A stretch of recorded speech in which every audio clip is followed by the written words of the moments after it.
नमस्कार, welcome to Shyam Thakur's astro thought YouTube channel. इस video में हम देखेंगे मिथुन लग्न, जेमिनी लग्न वालों के लिए नवंबर 2022 का महीना कैसा रहेगा।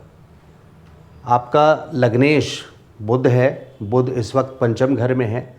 पंचम घर में होने के वजह से अप टिल, जो मैंने टॉपिक लिखा है, गुड टिल 12 नवंबर तक, 12 नवंबर तक बुध आपके पंचम हाउस में है, पंचम घर में है, जिसके वजह से एक बहुत अच्छा टाइम आपका 12 नवंबर तक है। हालांकि बुध यहाँ पर केतु के साथ है और बुध, याद रखें, वैसा ही फल देता है जिन ग्रहों के साथ होता है। बुध के अपने कुछ कैरेक्टरिस्टिक्स ज़रूर हैं, अपने उसका चरित्र है। बुध क्या रूल करता है? Mathematics, speech, communication, transport, all things which are moving, जो भी चीज़ें मूवमेंट पर है, स्पीच जो आप बोल रहे हैं, मैथमेटिक्स, इस तरह की चीज़ें। लग्न बुध होने का मतलब सर्वप्रथम बता दूं कि ये होता है कि आप ऐसे टेम्परामेंट के होंगे, आप काम ऐसा करेंगे जिसमें आप कमीशन का काम करेंगे, ट्रेडिंग का काम करेंगे, जिससे आपके अपने एडवाइजरी से या अपने इक्वेशन बना करके आप कमीशन ओरिएंटेड काम करेंगे। जैसे recruitment and hiring for example एक ऐसा है जिसमें आप अपने क्लाइंट से बातचीत करके आप कमीशन बेसिस पे आप उसको स्टैब्लिश करते हैं। तो इस तरह के बिजनेसेस को आप स्टैब्लिश कर सकते हैं, ट्रेड ऑफ कर सकते हैं कमीशन बेसिस पे, बहुत चीज़ों की ट्रेडिंग कर सकते हैं, कोई भी वस्तु हो। तो आपका लग्नेश, और आपका लग्नेश पंचम में आया है, 5th हाउस में, जो कि बहुत अच्छी स्थिति है।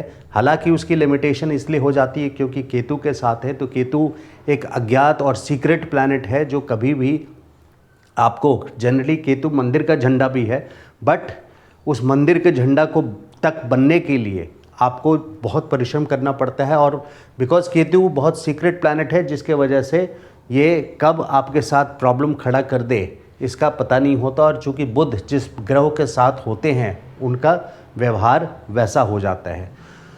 फिर भी having said that, Budh 5th house में है तो आपके अच्छे रिजल्ट्स देंगे, क्योंकि शुक्र और सूर्य भी यहाँ पर हैं। शुक्र और सूर्य 5th में, शुक्र हैं 11 नवंबर तक और सूर्य हैं 16 नवंबर तक। तो कुल मिलाकर के देखें तो आपका 12 नवंबर तक, खास करके जब तक आपका लग्नेश पंचम घर में है, तो आपके लिए एक बहुत अच्छी स्थिति है। लेकिन you have to be careful, totally careful from 12 November. आपका 13 नवंबर से 12 तक आपका अच्छा है, 13 नवंबर से 3 दिसंबर तक, जब आपका लग्नेश 6th हाउस में होगा, छठे घर में होगा। छठा घर क्या रूल करता है? हमारा छठा घर रूल करता है, विपत्ति स्थान है, सीक्रेट एनिमीज़ है। सीक्रेट एनिमीज़ कौन होते हैं? सीक्रेट एनिमीज़ वो होते हैं, एक टेररिस्ट होता है, उसका ऑपोजिट हुआ। टेररिस्ट वो होता है जो एक ओपन वॉर करता है, आकर के आपको ओपन वॉर करेगा, you know that he is a terrorist, so open war करेगा। बट सीक्रेट एनिमीज़ वो होते हैं जो अपने परिवार के लोग होते हैं, आपके फ्रेंड्स होते हैं, जिनको आप डायग्नोस नहीं कर पाओगे कि वो आपके लिए फॉर में है, या अपने लोग भी होते हैं। तो उस समय ना चाहते हुए भी उनका रोल आपके खिलाफ हो सकता है, ऑन सम सब्जेक्ट और दी अदर, किसी विषय पर डिफरेंस ऑफ ओपिनियन हो जाता है। इस तरह की चीज़ें का 12 नवंबर के बाद से 13 नवंबर से 3 दिसंबर तक इस तरह की सिचुएशंस आपको फेस करनी पड़ेगी। और ये बात ध्यान रखें कि शनि आपके अष्टम भाव में है, 8वें घर में है। शनि की दृष्टि आपकी 5th हाउस में पड़ रही है 12 नवंबर तक। एक पहले मैंने बताया था कि केतु के साथ है, ऊपर से शनि की दृष्टि पड़ रही है आपकी 13 नवंबर तक। आपके बुध यहाँ पर हैं तब भी पड़ रही है, और यहाँ पे आपकी बृहस्पति की दृष्टि पड़ रही है बुध के ऊपर, जो कि अच्छा, ये नौकरी स्थान भी है। पेट्स के लिए भी देखते हैं, छठा भाव नौकरी के लिए भी देखते हैं। मामा मौसी से कनेक्ट हो सकता है, क्योंकि छठे घर से मामा मौसी, मटरनल साइड, माँ के तरफ के लोग का कारक है ये घर, जिसके वजह से उनसे कनेक्ट हो सकता है। कब से कब? 13 नवंबर से 3 दिसंबर। But by and large speaking ये घर अपने आप में 6, 8 और 12, 6 छठा घर ये हुआ, 8वां और 12वां, ये तीनों घर आपको बहुत प्रॉब्लम्स देते हैं अपने अपने अलग तरीके से। तो यहाँ पे प्रॉब्लम्स, ये रोग स्थान भी है, तो you are also prone to disease, यानी आप रोग से ग्रसित भी हो सकते हैं इस ड्यूरेशन में, 13 नवंबर से 3 दिसंबर के बीच में। यहाँ पे शुक्र भी आ जाएंगे 11 नवंबर को, और सूर्य आ जाएंगे 16 नवंबर को। 16 नवंबर से 16 दिसंबर तक सूर्य भी यहाँ रहेंगे, जिस वजह से आपको मैनेजमेंट से, सूर्य मैं देखूँ तो सूर्य से क्या होता है, मैनेजमेंट, यानी आप जहाँ भी जॉब कर रहे हैं या अगर आप बिज़नेस भी कर रहे हैं तो आपको जिस कंपनी में आप सप्लाई करते हैं, फॉर एग्जांपल आपका प्रोडक्ट जाता है तो उस कंपनी के मैनेजमेंट से आपकी डीलिंग होती है। तो इस समय 16 नवंबर से 16 दिसंबर के बीच में जब सूर्य आपके छठे भाव में रहेंगे तो आपको मैनेजमेंट से सपोर्ट नहीं मिलेगा। इस वक्त पे अगर आप मैनेजमेंट से अगर जॉब में भी हैं तो भी कोई फेवर एक्सपेक्ट कर रहे हैं या ज़्यादा लीव ले रहे हैं या कुछ भी ऐसा रिस्क ले रहे हैं, फेवर दूर की बात है, अगर रिस्क भी ले रहे हैं मैनेजमेंट से कि आपको छुट्टी जानी है किसी वजह से, डिजीज़ की वजह से भी, तो मैनेजमेंट आपके खिलाफ हो सकता है इस वक्त पे। जॉब में you have to be totally careful. 6th में जब सूर्य जाते हैं, 8वें में जब सूर्य जाते हैं और 12वें में जब सूर्य जाते हैं, तो ये ऐसे 3 महीने होते हैं साल के जिस वक्त आपको जानबूझ करके अपने बॉस के साथ कॉन्फ्लिक्ट नहीं करना चाहिए, बल्कि बैक फुट पर रह करके, जैसे क्रिकेट में बैक फुट पर रह करके आप बॉल खेलते हैं, तो you have to be totally cautious. इस समय टोटली कॉशियस आपको रहना पड़ेगा 16 नवंबर से 16 दिसंबर। ज्योतिष जानने का महत्व ही तब आता है जब हम उसको अप्लाई करें, और उसको ज्योतिष बहुत लोग बोलते हैं है, होता है, नहीं होता है, हम उस सब्जेक्ट में नहीं जाएंगे क्योंकि कौन मानता है नहीं मानता है। जो मानते हैं वो उसको जानते हैं और जो नहीं जानते वो शायद मानते नहीं हैं, क्योंकि जब तक आप जानोगे नहीं तब तक मानोगे कैसे। दूर बैठे मैं किसी भी चीज़ को ना मानूं, उसके बारे में जानता नहीं हूं, तो वो एक अलग विषय हो जाता है। खैर, तो उसका लाभ आपको तभी मिल सकता है जब आप जानते हुए, जब आप देख रहे हैं कि सूर्य आपका 16 नवंबर के बाद से, आपका लग्नेश बुध 13 नवंबर के बाद से और मंगल भी आपके 13 नवंबर के बाद से आपके 12वें भाव में आ जाएंगे और यहाँ से बैठ करके मार्च तक छठे भाव को देखेंगे। तो खास करके 13 नवंबर से 3 दिसंबर तक जब आपका लग्नेश भी रहेगा, मंगल तो यहाँ रहेंगे मार्च तक, लंबे टाइम तक, लेकिन 13 नवंबर से आपकी ऐसी स्थिति बन रही है कि 4 दिसंबर तक, 3 दिसंबर तक आपको बिल्कुल भी किसी प्रकार का, वेदर इट इज़ बिजनेस में अभी बृहस्पति जरूर आए हैं, आपको एक बहुत अच्छा सपोर्ट सिस्टम बना करके रखेंगे। बिजनेस में भी, कर्म में आप एडवाइजरी का रोल कर सकते हैं, इस वक्त पे लोगों को एडवाइस दे सकते हैं, क्योंकि बृहस्पति हंस योग भी बन रहा है यहाँ पे, जो मैंने लिखा है, केंद्र में बृहस्पति अपने राशि में बैठे हैं जिस वजह से हंस योग बन रहा है। लेकिन 24 नवंबर तक बृहस्पति वक्री हैं। 24 नवंबर तक वक्री होने की वजह से, ये वक्री हुए थे 29 जुलाई से, तो जो फल आपको एक्सपेक्टेड था वो अभी नहीं मिल पा रहा है। लेकिन बृहस्पति का 10वें भाव में होना एक चीज़ डेफिनेट करता है कि 24 नवंबर से जब वक्री से मार्गी होंगे तो आपके फिक्स्ड हाउस, फिक्स प्रॉपर्टी के हाउस, चौथा घर ना, आपकी संपत्ति, फिक्स्ड संपत्ति, ज़मीन जायदाद, घर ना, इसके लिए ये बहुत अच्छा योग है, जो 12 साल में एक बार जब 10वें में आते हैं या जब भी 4th हाउस को देखते हैं 12वें से या 10वें से, या जब 4th में खुद होते हैं, स्वयं होते हैं, तो इस वक्त बृहस्पति आपके 10वें स्थान से चौथे घर को देख रहे हैं, फिक्स्ड हाउस को, यानी 24 नवंबर से मिड ऑफ अप्रैल में आपके प्रॉपर्टी, एक नई प्रॉपर्टी लेने की पूरी संभावना है। ये बहुत अच्छा टाइम है। अगर आप प्रॉपर्टी प्लान कर रहे हैं तो ये टाइम बेस्ट है इसके लिए, चाहे आपको लोन लेकर के ये काम करना पड़े। लोन के चांसेस मैं इसलिए बोल रहा हूँ क्योंकि आपका मंगल 12th हाउस में है, वो व्यय कराएगा। 12th हाउस में आपके मंगल चले जाएंगे 13 नवंबर से, तो व्यय तो कराएंगे मंगल, प्लस भूमि का कारक होते हैं। इस वजह से आपको प्रॉपर्टी लोन लेकर के भी करना पड़े तो ये बेस्ट प्लानिंग है बृहस्पति की। प्रॉपर्टी से रिलेटेड कुछ भी इम्पॉर्टेंट कार्य है वो आप इस वक्त 24 नवंबर से मिड ऑफ अप्रैल तक आप प्लान कर सकते हैं। केंद्र में बैठे हैं बृहस्पति और हंस योग बन रहा है, अपनी राशि में है, इस वजह से मैं ये बोल रहा हूँ। यहीं पे अगर किसी वजह से आपका सूर्य है इस घर में, तो ये डेफिनेटली आपके कर्म क्षेत्र में या इवन प्रॉपर्टी के क्षेत्र में या आपके माता को, इन 2-3 विषयों में डेफिनेटली कोई बहुत अच्छा उत्थान या लाभ या ग्रोथ देगा। अगर चंद्रमा हैं, अगर सूर्य हैं, क्योंकि बृहस्पति 12 साल में एक बार आते हैं फिर उसी घर में, तो 12 साल के वेट के हिसाब से यानी जो बेनिफिट आपको मिलेगा, गेंस मिलेगा, सूर्य के ऊपर से बृहस्पति जब भी ट्रांजिट करते हैं 12 सालों में एक बार, तो जो मेजर गेंस दिला करके जाते हैं। चंद्रमा होगा तब तो आपका गज के जन्म कुंडली की बात कर रहा हूँ, अगर जन्म कुंडली में आपका दशम भाव में सूर्य हो या अगर चंद्रमा हो तो गज केसरी योग का फल मिलेगा, वो भी expansion in your profession, business, आपकी मदर को भी उससे बहुत सपोर्ट मिलेगा, उनका भी ग्रोथ होगा, राइज होगा अपने क्षेत्र में जिसमें भी वो कार्यरत होंगे। अगर उसी तरह से अगर किसी वजह से आपके मंगल 8वें भाव में है और शनि का गोचर बिकॉज 8वें के भाव से हो रहा है आपके कुंडली में, तो यहाँ पे फिज़िकल एक्सीडेंट, मारक स्थान है, फिज़िकल एक्सीडेंट होने की पूरी संभावना हो जाती है। अगर यहाँ राहु हैं और शनि का गोचर जो 8वें स्थान से आपका हो रहा है, तो इसको हम पिशाच बाधा योग बोलते हैं, जिसमें ऑब्स्टिकल्स, प्रॉब्लम्स बहुत आती हैं। और सूर्य हो तो गवर्नमेंट से प्रॉब्लम आ सकती है अगर आपके जन्म कुंडली में 8वें भाव में सूर्य हो तो। अब आते हैं हेल्थ के लिए। हेल्थ के लिए मैंने आपको बताया कि ये प्रॉब्लम्स ट्रिगर कर सकते हैं, खास करके जब से आपके लग्नेश 13 नवंबर से 3 दिसंबर तक, तो इस टाइम पे आपको केयरफुल रहना है। जॉब के लिए नॉट गुड, क्योंकि सारे प्लैनेट्स आपके लग्नेश 6ठे भाव में चले गए हैं, तो इट इज़ नॉट गुड। 13 नवंबर से खास करके आपके जॉब के लिए अच्छा नहीं रहेगा, 13 नवंबर से 3 दिसंबर तक। 3 दिसंबर के बाद से जब ये सप्तम भाव में आ जाएंगे तो डेफिनेटली फिर ये एक अच्छा पोजीशन होगा, खास करके जब 16 नवंबर को सूर्य भी सप्तम भाव में आ जाएंगे, because Surya is management, authority, government, father, इस तरह के चीज़ों को सूर्य डिनोट करते हैं, कारक हैं उनके।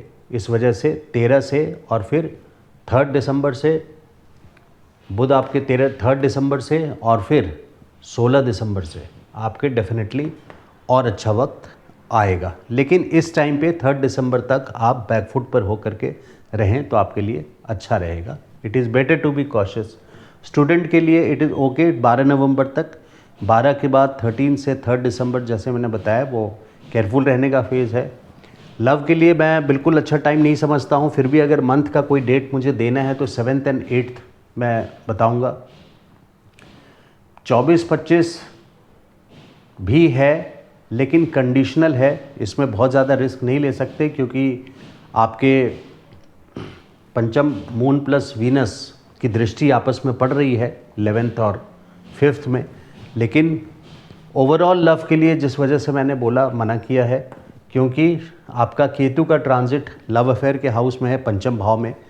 केतु कोई ना कोई पीड़ा दे करके जाता है, अज्ञात है, सीक्रेट प्लैनेट है, प्लैनेट कंसिडर करते हैं हम इसको ज्योतिष में, जिस वजह से आपको केयरफुल रहना चाहिए, because it is more likely you can get a heart break, और सेपरेशन कराने की पूरी सक्षमता, पोटेंसी रखता है केतु। और ऊपर से 8वें भाव से दशम दृष्टि से आपके केतु को या 5th हाउस को देख रहे हैं। तो एक तो करेला केतु इसलिए बोल रहा हूँ क्योंकि ये ट्रॉमा या सीक्रेट प्रॉब्लम्स आपके सामने ला करके खड़ा करता है केतु। और करेले पे नीम चढ़ा, नीम मैं शनि को बोल रहा हूँ। हालांकि अगर कर्म आपके बहुत अच्छे होंगे तो भी शनि 8वें में कुछ ना कुछ जो आपने बुरा कर्म किया होगा उसका फल दे करके आपको इंसल्ट की तरफ ले जाएंगे। लेकिन ये स्थिति आपकी इस साल अप्रैल से शुरू हुई है 2022, और क्योंकि केतु इसी घर में रहेंगे 2023 अक्टूबर तक, तो लव अफेयर के मैटर पे आपको 2023 अक्टूबर तक ही केयरफुल रहना पड़ेगा। ऑल्दो शनि जनवरी में निकल रहे हैं, लेकिन केतु आपके पंचम स्थान पे रहेंगे। ये शेयर मार्केट को भी रूल करता है 5th हाउस, सडन गेन्स। इसलिए कोई भी ऐसा लॉटरी, शेयर मार्केट, ट्रेडिंग, इस ट्रेडिंग से मेरा मतलब है सडन गेन्स वाली ट्रेडिंग, बिजनेस ट्रेडिंग की बात नहीं कर रहा हूँ, शेयर मार्केट की ट्रेडिंग, इस तरह के कार्य में आप डेफिनेटली बहुत कॉशियस रहें। और अगर शेयर मार्केटिंग फिर भी करना है आपको, शेयर मार्केट में invest, which I have said no, तो आप एक बहुत लॉन्ग टर्म शेयर मार्केट पे ध्यान दे करके चलें, जो कि 2023 अक्टूबर के बाद आपको फल दे सकता है। तो लॉन्ग टर्म इन्वेस्टमेंट्स पे ध्यान दें। बिजनेस के लिए बहुत अच्छा है, बृहस्पति आपका दशम भाव में है। ऑल्दो 10th हाउस में कोई भी प्लैनेट होता है तो वो कार्यरत, यानी आपको कार्यरत रखता है।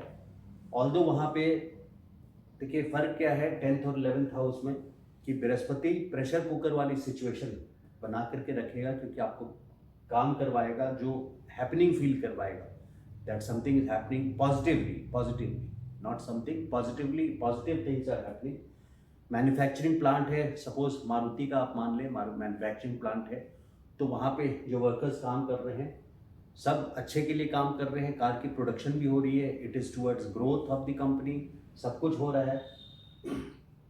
लेकिन प्रेशर कुकर वाली सिचुएशन बनी रहती है 10th हाउस में। और 11th हाउस में, 10th हाउस में आपको कर्म ज़्यादा करना पड़ता है, फल कम मिलता है। 11th हाउस में जो जिसका नाम ही लाभ स्थान है, जो भी आपने कर्म किया है, इससे दूसरा घर जिसको हम धनभाव बोलते हैं, तो वो दूसरे घर में 11th हाउस दूसरा घर पड़ जाता है 10 से। इस वजह से आपको बेनिफिट अगले साल अप्रैल से मिनिमम लेबर मैक्सिमम वेजेस, यानी आपको फ़ायदा ज़्यादा होगा और प्रेशर कम फील होगा, इंक्लूडिंग इन बिजनेस और job. Good dates and careful dates पे आते हैं मंथ का। सेकंड को 2 बजे दिन से लेकर के 5 तारीख को सुबह 5 बजे। देखिए 2 बजे से लेकर के ये आपके 9th हाउस में चंद्रमा है, तो एक भाग्योदय स्थान है, आपके लिए अच्छा टाइम रहेगा। 5 तारीख को खास करके बृहस्पति डिग्री वाइज अभी यहाँ पर है, तो बृहस्पति 5 तारीख को सुबह 5 बजे तक, 4 के शाम से लेके या 4 के दोपहर से लेके एक गज केसरी योग का भी सिचुएशन बनता है। तो उसके गज केसरी योग से मतलब है कैश फ्लो का, या किसी पार्ट ऑफ गेन, जरूरी नहीं है सिर्फ कैश फ्लो ही हो, कोई गेन हो वो। 7th एंड 8th नवंबर ये आपके अच्छे डेट हैं। चंद्रमा आपके 11वें भाव में लाभ स्थान पर है और शुक्र के ऑपोजिट हैं, तो ये लव अफेयर के लिए वैसे मैंने नो बोला है, लेकिन अगर फिर भी आपको कोई डेट चाहिए तो 7th एंड 8th मैंने लिखा है, क्योंकि चंद्रमा शुक्र की प्रतियुति है। 23rd मॉर्निंग से लेकर के शाम तक पंचम के चंद्रमा है। मैंने सिर्फ 23rd लिखा है, 2.25 दिन जो पूरे पांचवें घर में रहेंगे वो नहीं लिस्ट किया, क्योंकि एक तो शनि की दृष्टि है पंचम घर में, प्लस केतु है, तो इन दोनों के साथ चंद्रमा का मेल नहीं होता। शनि के साथ बहुत स्ट्रेस रहेगा और केतु के साथ पीड़ादायी सिचुएशन हो जाती है, इसलिए ये डेट मैंने बहुत केयरफुली निकाला है। 23 तारीख को सुबह से लेकर के शाम 5 बजे तक। 30 नवंबर को फिर से चंद्रमा आपके भाग्योदय स्थान पर है, तो ये दिन छोटा मोटा ट्रैवल आपको करवा सकते हैं, या लोकली, क्योंकि अभी ऐसा कोई शॉर्ट ट्रैवल्स जनरली हम तीसरे घर से देखते हैं, बट 1 डे का एक activity which is good for you. Careful वाले डेट्स हैं 1st एंड 2nd नवंबर। 8वें का चंद्रमा है शनि के साथ, जो कि बहुत स्ट्रेस दे सकता है आपको। 9, 10 और 11 के 5 बजे शाम तक 12वें का चंद्रमा है, और इस डेट को आप खास करके ध्यान रखें, क्योंकि 12वें का चंद्रमा व्यय स्थान है और दुर्भाग्य स्थान है, तो आपके लिए इट इज़ इम्पॉर्टेंट कि ऐसे डेट्स को आप स्क्रीनशॉट लेकर के सेव करके रखें, जिससे कि आप रेफर करते रहें थ्रू आउट द मंथ। पूरे मंथ में आप देख सकें कि कौन कौन से दिन हैं जिसमें मुझे काम नहीं अवॉइड करने हैं इंपॉर्टेंट डिसीजंस, और कौन से डेट्स हैं जिसमें इंपॉर्टेंट डिसीजंस लिया जा सकता है। 22 तारीख को 1 बजे दिन से लेकर के रात तक, और क्योंकि मून इस डेट को केतु के ऊपर है, तो you have to be careful, जो मैं बता रहा था स्ट्रेस का टाइम है। 24 और 25 को आपके 6ठे भाव में चंद्रमा रहेंगे, और ये इवेंटफुल, नेगेटिवली इवेंटफुल हो सकता है, मतलब आपके लिए बुरा दिन हो सकता है, क्योंकि उस दिन ऑलरेडी बुध, शुक्र और सूर्य आपके 6ठे भाव में आ चुके होंगे। तो ये ऐसा दिन है जब कुछ ना कुछ ट्रिगर करा सकता है, इसलिए मैं इसको रेड में मार्क कर रहा हूँ कि 24 और 25 को 6ठे भाव में है, जहाँ पहले से बाकी ग्रह हैं, और मंगल भी आपके यहाँ आ चुके होंगे 12वें भाव में, और चंद्रमा, तो मैक्सिमम प्लैनेट्स 6-12 के एक्सिस में होंगे। So one of the most सबसे केयरफुल डेट अगर मैं बोलूँ 24 और 25 नवंबर है, जब आपको रहना चाहिए केयरफुल। 28 और 29 8वें। 8वें का चंद्रमा है, ये आपको इंसल्ट दिला सकता है। इसी के साथ चंद्र ग्रहण का जो डेट है 8 नवंबर है, 2:39 से लेकर के 6:19 तक। चंद्र ग्रहण ऑल्दो पूरे पार्ट्स ऑफ इंडिया में विजिबल नहीं होगा, ईस्टर्न पार्ट्स से विजिबल होगा, European, some parts of Asia, other countries में विजिबल हैं। बट जहाँ तक मंत्र सिद्ध करने की बात है उसके लिए ये बहुत इंपॉर्टेंट टाइम होता है 8 नवंबर को। तो 2:39 से आप बैठ सकते हैं, जिस इष्ट देव को आप मानते हैं उनका मंत्र जाप कर सकते हैं। ऐसे टाइम पे मंत्र सिद्ध होते हैं। और अमावस्या का जो डेट है वो 23 नवंबर है। इसी के साथ अगर मेरा ये वीडियो अच्छा लगा हो तो काइंडली लाइक एंड सब्सक्राइब। निजी परामर्श के लिए आप मेरे फ़ोन नंबर पे कॉल कर सकते हैं 9810844912। रादर डोंट कॉल, आप व्हाट्सअप कर दें, मुझे मैसेज ड्रॉप कर दें, शुल्क लागू रहेंगे। Thank you.